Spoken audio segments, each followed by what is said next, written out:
เจ้าประทานพระบุตรองค์เดียวมาบังเกิดในกายาต่ำต้อยโอสูมาหับสภาพทนทุกข์ลำบาก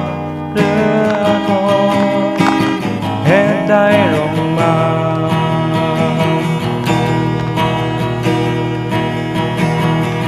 เกิดในห้องหัวสถานบ่มีภัยต้องการจากฟ้าสว่างมายังโลกาสลาบังลังพระเจ้าลงมาเป็นปวงชนเหตุใดลงมา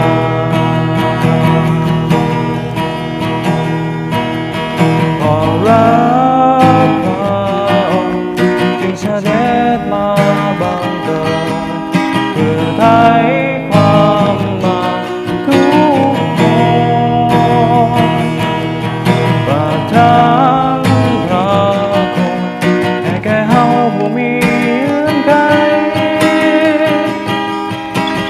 ให้เฮาร่างรา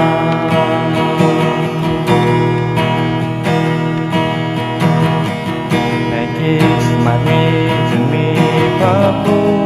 สวยบังเกิดเสด็จสถิตในใจ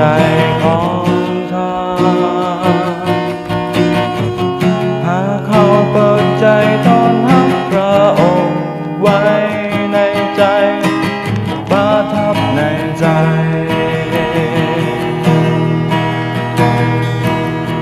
พอหาพระองค์จึงเสด็จมาบังเกิดเพื่อไทยความมาทุกคนประทานพระคุณให้แก่เฮาบ่มีเงื่อนไข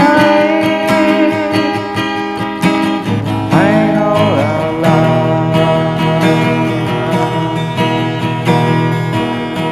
ขอหาพระองค์จึงเสด็จมาบังเกิดเพื่อไทยความมาทุกคนประทา